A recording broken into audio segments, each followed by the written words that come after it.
Hello 8वीं class. चूंकि आपका संस्कृत का पेपर रद्द हो गया है तो आज के इस वीडियो में मैं अब होने वाले पेपर के लिए क्या इम्पोर्टेंट है उसके लिए कुछ गद्यांश पद्यांश बता रही हूँ आज के वीडियो में। तब तक आप उससे अपनी आगे की तैयारी जारी रखें। आपके पेपर में गद्यांश पर आधारित क्वेश्चन आंसर आते हैं और पद्यांश पर आधारित क्वेश्चन आंसर भी आते हैं। तो मैं आपको पहला जो बता रही हूँ ये आपके पाठ 2 का ही है। बराह मेहराह वेदज्ञ वैज्ञानिक चासित, ये आपका आ चुका है लेकिन फिर से आपके लिए बहुत इम्पोर्टेंट है तो आपको इसकी प्रैक्टिस कर लेनी है। ये आपका पैराग्राफ, इसके आधार पे आपके क्वेश्चन दिए हैं। बराह मेहराह कहा आसित, फलित ज्योतिषस्य प्रथम आचार्य कहा, बरह मिहिरस्य काल गणना की दृश्य अस्ति और बरह मिहिर कस्य महत्तम प्रतिपादितवान आसीत इत्यस्मिन् पदे कह धातु। पहले क्वेश्चन का आंसर होगा आपका बरह मिहिर वेदज्ञ वैज्ञानिक चासित। पहली लाइन से ही आपका आंसर आ रहा है, वेदज्ञ यहाँ से आंसर आ रहा है। दूसरा क्वेश्चन है फलित ज्योतिषस्य प्रथम आचार्य कहा, तो कहा की जगह पे हम फिर से लिखेंगे बरा मेहरा, बाकी हम प्रश्न में से ही उतारेंगे और बरा मेहरा अस्ति। तीसरा क्वेश्चन में काल गणना की दृश्य अस्ति, तो काल गणना प्रमाणिकी लिखना है आपको, सिर्फ प्रमाणिकी। ये क्वेश्चन का आंसर दिया हुआ है आपका तेन कृता काल गणना प्रमाणिकी अस्ति। इस तरह से आपको ढूंढना है। जो भी क्वेश्चन शब्द है सिर्फ उस शब्द के आंसर को हम पैराग्राफ में से देख करके लिखेंगे। चौथा क्वेश्चन का आंसर सहा गतानुगति कतायः स्थाने वैज्ञानिक दृष्टिकोणस्य महत्तम प्रतिपादितवान। और पांचवा है आसित में आपको धातु बतानी है, तो आसित में आपकी अस धातु है।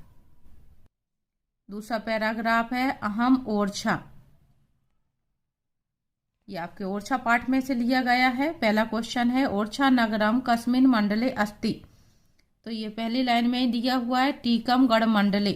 हम प्रश्न की जगह पे कस्मिन की जगह पे सिर्फ शब्द लिखेंगे उत्तर में टीकमगढ़ मंडले स्थितम अस्ति, ये बाकी हम प्रश्न में से वैसा का वैसा ही उतार लेंगे।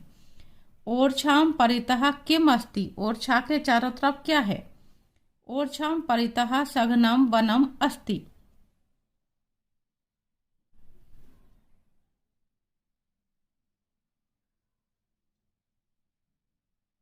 ये दिया है आपका माम परितः सघनम वनम अस्ति। तीसरा प्रश्न ओरछा नगर से स्थापना केन कृता, तो यहाँ पे आ रहा है बुंदेला राजपूतेन रुद्र प्रतापेन कृता। क्वेश्चन में जितना पूछा हम उतना ही लिखेंगे।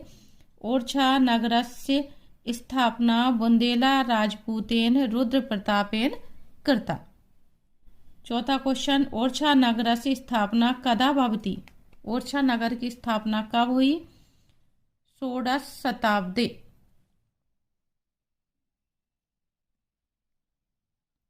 तो ओरछा नगर से स्थापना कदा की जगह हम लिखेंगे षोडश शताब्दी भवति, वैसा का वैसे। अस्ति पदे कह धातु, अस्ति पद में क्या धातु है, तो फिर से इसमें अस धातु है। आप इसको, इस पैराग्राफ को या ये जो पाठ है आपका बहुत अच्छे से आपको तैयार कर लेना है क्योंकि ये मध्य प्रदेश से संबंधित है, तो एग्जाम में इसमें से क्वेश्चन पूछे जा सकते। अगला जो इम्पोर्टेंट पैराग्राफ है मम परिसरे एकम पुष्पोद्यानम वर्तते, ये आपके विविध प्रश्नावली में आ चुका है। विविध प्रश्नावली 3 में मेरा उसका सॉल्यूशन डाला हुआ है। आप विविध प्रश्नावली के क्वेश्चन आंसर वगैरह सब कुछ बहुत अच्छे से तैयार करें। अभी हम आगे का देखेंगे जो उसमें नहीं है।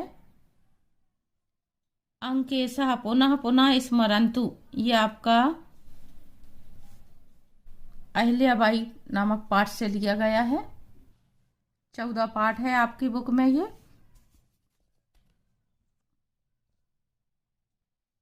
इसका मैं अनुवाद बता देती हूँ। अंकेशः पुनः पुनः स्मरन्तु, यानी अंकेश कह रहा है कि फिर से याद करो। प्राचीन कालतः अवंतिका नामनी प्रसिद्ध उज्जैनी, प्राचीन काल से ही अवंतिका उज्जैनी नाम से प्रसिद्ध है।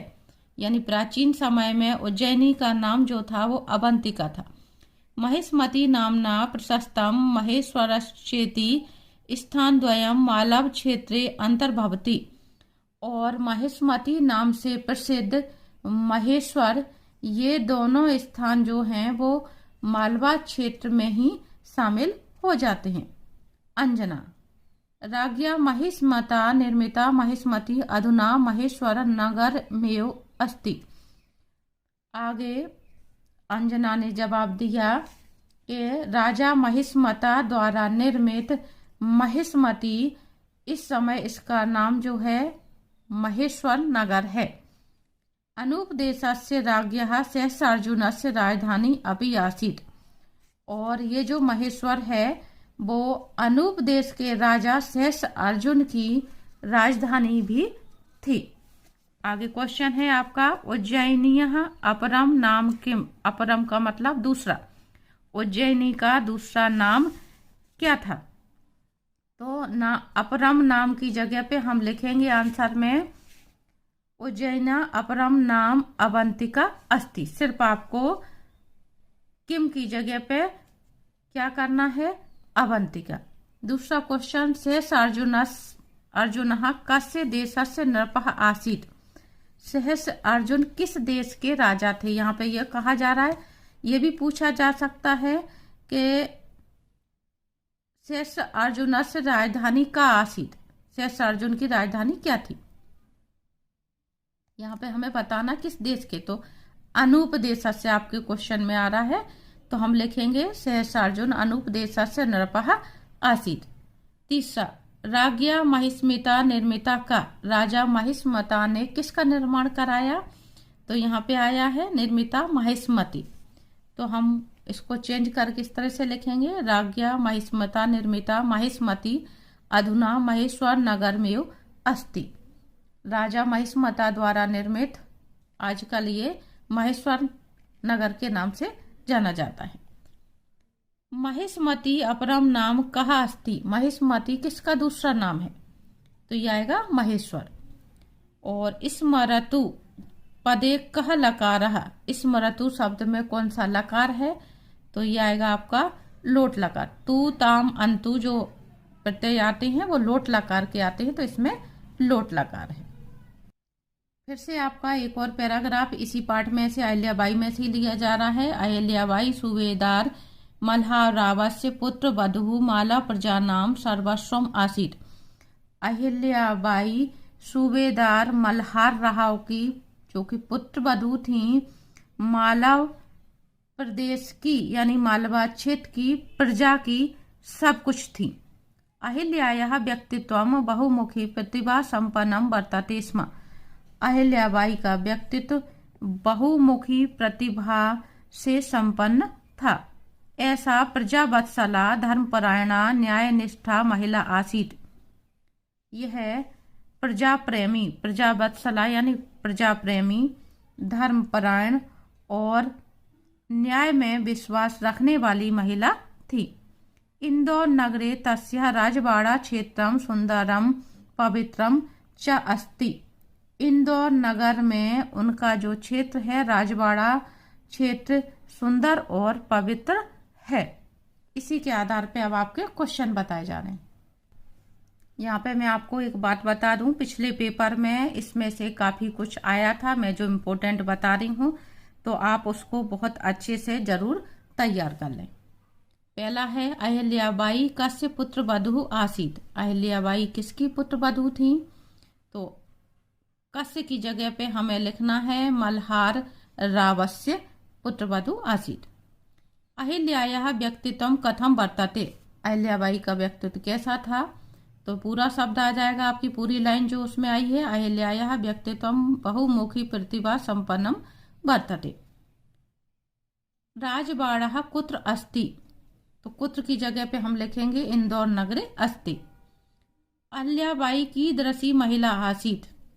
तो ये आएगा अहिल्याबाई प्रजावत्सला धर्मपरायण न्यायनिष्ठा महिला आसीत्।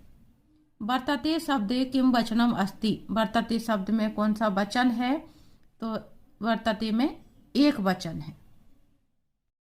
अगला ले रही हूं मैं गद्यांश आपका 16 पाठ कालिदास कवित्वम कालिदासस्य।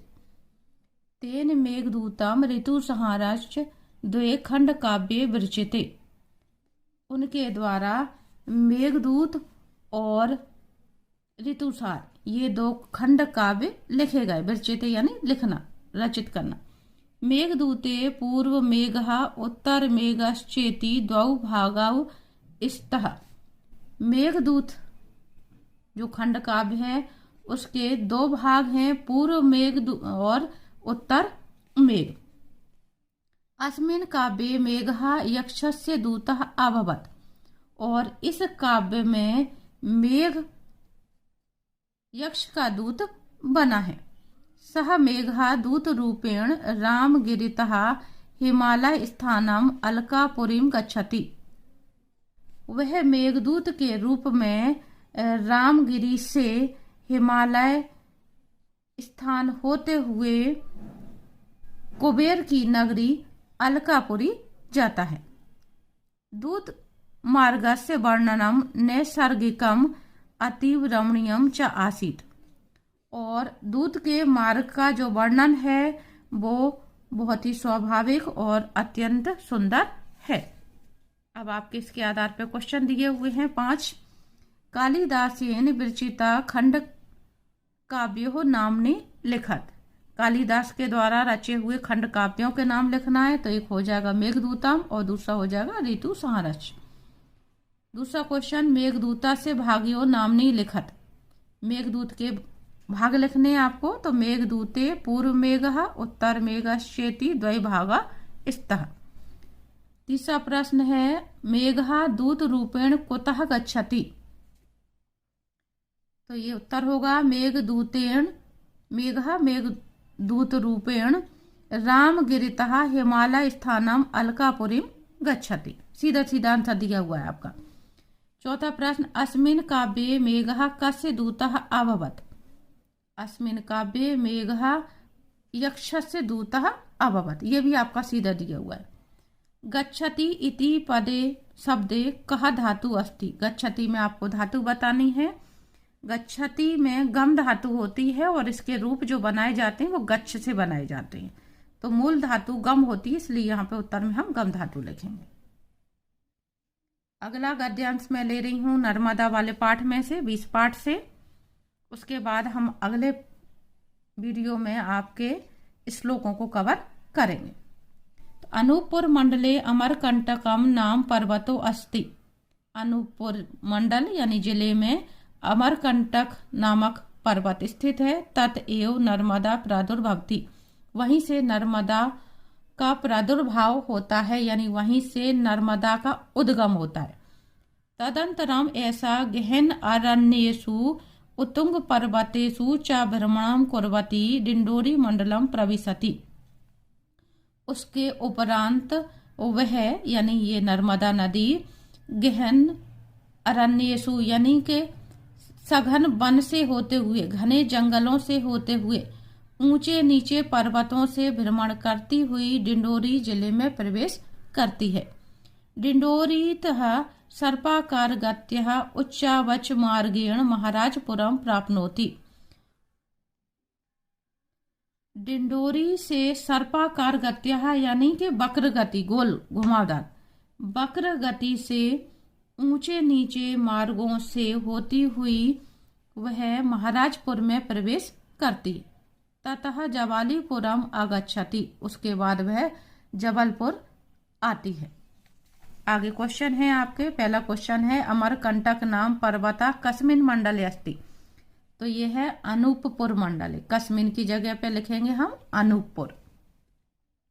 दूसरा प्रश्न है अमरकंटकात का प्रादुर्भवति। अमरकंटक से किसका उद्गम होता है।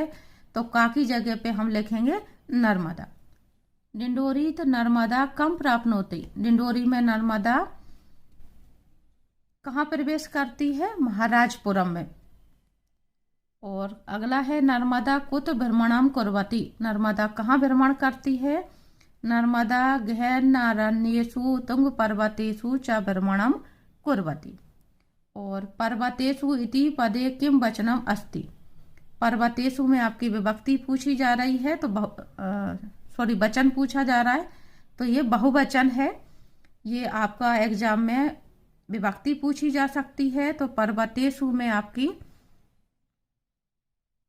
सप्तमी विभक्ति है और बहुवचन है। तो ये आपके थे 4-5 मैंने आपको इम्पोर्टेंट गद्यांश बताए हैं आगे एग्जाम के लिए। तब तक आप इनकी प्रैक्टिस करें।